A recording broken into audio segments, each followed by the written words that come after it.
हर जाति के लोग जितना अपने ही जाति के लोगों से जुल्मित होते हैं, पीड़ित होते हैं, उतना गैर जाति से नहीं। आइए हम थोड़ा विस्तार से चर्चा करते हैं। आप किसी भी जाति में पैदा तो हुए होंगे। भारत का समाज एक टोला में बटा है, अलग अलग जाति के टोला में बटा हुआ है। तो किसी टोला में, किसी मोहल्ले में पैदा हुए जो आप ही के समाज के लोग होंगे,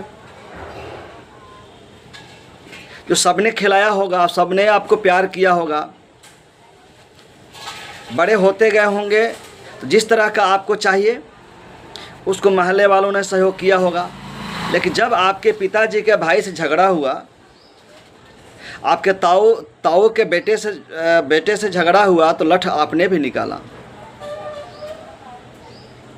जो अपने चाचा चाची अगल बगल के जो लोग होंगे आपके ही जाति को, तो गाली आपने भी दिया, झगड़ा आपने भी किया। भूल गए कि सबने छोटा जब थे आपको गोद में पूरे मोहल्ले वालों ने खिलाया, सबने प्यार किया।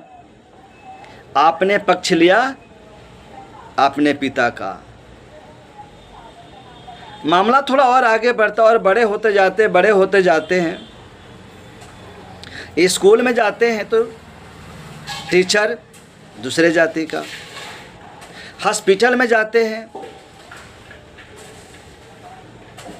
तो डॉक्टर दूसरे जाति का। जो आप अन्न खाते हो, कपड़ा पहनते हो,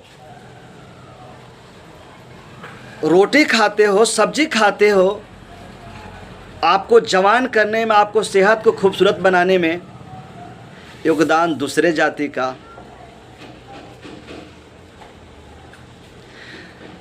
जब और बड़ा हुए, नौकरी में गए और व्यापार में गए, जीवन यापन में करने के लिए बिजनेस, व्यापार या सर्विस में गए, वहाँ लेनी देनी दूसरे जाति से। जब आपकी शादी हुई, आपकी घर में बेटी है, लड़की है, तो दहेज आपसे लिया तो आपकी जाति ने। आपके घर में लड़का है, आपने शादी किसी दूसरे के लड़की से अपने ही जाति में किया तो दहेज मांगा तो अपने जाति में।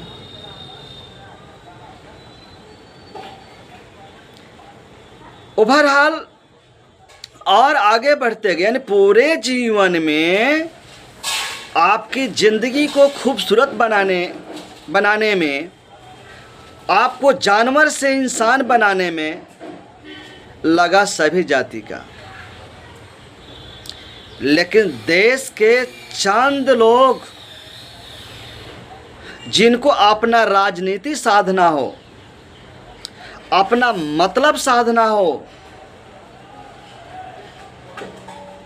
तो आपको बहका करके फिर जाति के संगठन में आपको डाल देते हैं। फिर क्या कहा? ये दूसरे जाति के लोग हैं। अपने जाति वालों से भी लड़ा, फिर दूसरे जाति वालों से भी लड़ा, फिर और बड़े हुए तो दूसरे धर्म वालों से ही लड़ा। अरे भैया, क्या गारंटी है कि आप जिस जाति में जन्म लिए हो, मरने के बाद फिर पैदा होगे तो उसी जाति में पैदा होंगे?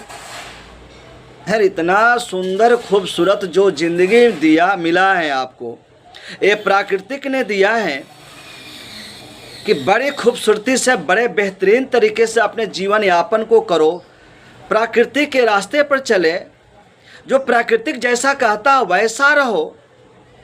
जब पानी आपके साथ भेदभाव नहीं करता, वर्षा सबकी भूमि पे बरसता है, हवा सबको लगता है, जो असल में भगवान है, भूमि, गर्मी, वायु, नीर, जो आपको पैदा किया, उसका कर्ज वादा नहीं करते हैं। हवा आपके साथ भेदभाव नहीं करता, पानी आपके साथ भेदभाव नहीं करता, अच्छे गुरु आपके साथ भेदभाव नहीं करता, अच्छे टीचर आपने भेदभाव नहीं करता, टोले महल्ले के लोग आपके साथ में भेदभाव नहीं करता। तो एक इंसान द्वारा बनाया हुआ एक कुप्रथा को इतनी आसानी से कैसे मान लिया आपने? इसलिए आप सबसे मेरा आग्रह है, जातिवाद एक कैंसर से कम नहीं है, कैंसर से कम नहीं है। हजारों वर्षों से चलता रहा है, गहरा है, उसको समाप्त करने में भी समय लगेगा। एक समय था कि खाना पीना भी आपस में नहीं होता था, लेकिन कहीं हद तक शुरू हुआ, समाज में समानता आई, रोटी बेटी का संबंध स्थापित किया, इंटरकास्ट मैरिज भी किया, जो इसके इसके पहले वाले वीडियो में मैंने बोला हूँ कि हजारों जातियों को 4 वर्ग में बदलिए, आपस में शादी ब्याह कर करके, उसके बाद लास्ट में हमारे औलाद के औलाद के औलाद देखेंगे कि हाँ, भारत का संपूर्ण समाज एक तभी होगा जो सब आपस में इंटरकास्ट मैरिज करेंगे। धन्यवाद।